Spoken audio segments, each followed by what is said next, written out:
गोदान कब नहीं? क्योंकि अगर मृत्यु के समय जब प्राण शरीर से न निकल रहा हो और मरणासन्न व्यक्ति को बहुत पीड़ा होती हो तब गोदान करना है। यानी आपको वैतरणी से पार कराने वाली अगर कोई है तो वो गौ माता है। जब आप अपनी पुत्री का दान देते हो सुपात्र किसी वर को, उस समय पुत्री के साथ साथ एक और बहुत मूल्यवान चीज दी जाती है और वह है गाय का दान यानी गोदान।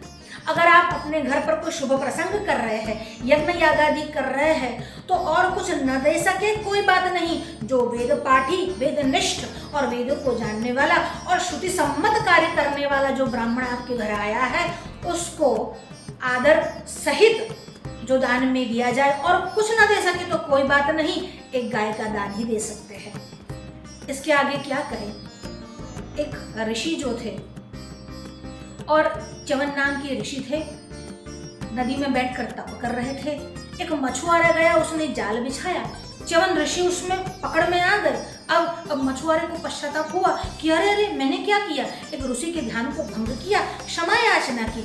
ऋषि ने कहा अगर तू जाल फेंकता और मछली तेरे हाथ में आ जाती तो तुझे मछली का मूल्य मिलता, और ऋषि अगर तेरे हाथ में आ गए हैं तो मूल्य न मिलेगा, ऐसा तो हो नहीं सकता।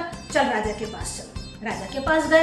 राजा के पास जाकर कहने लगे इस मछुआरे को मेरा मूल्य दे दो। अब राजा ने कहा ऋषि का मूल्य कैसे दूं? फिर भी राजा ने सोचा तो कहा मैं 50,000 स्वर्ण मुद्राएं दे देता हूँ। ऋषि ने कहा तुम मूर्ख है, तुझे नहीं पता तू किसका मूल्य लगा रहा है। राजा ने कहा 1,00,000 स्वर्ण मुद्रा देता हूँ। ऋषि ने कहा नहीं हो सकता। राजा ने कहा 1,00,00,000 स्वर्ण मुद्राएं देता हूँ। ऋषि ने कहा नहीं हो सकता। राजा ने कहा मैं अपना आधा राज्य दे देता हूँ। ऋषि ने कहा नहीं हो सकता। समग्र पृथ्वी भी दे दे तो ऋषि का मूल्य नहीं आंका जा सकता। इतने में गविज नाम के ऋषि आए और राजा ने जब धर्म संकट बताया तब गविज ने कहा इस ऋषि के बदले तुम्हें गाय दे दो। बस ये महत्व है गोदान।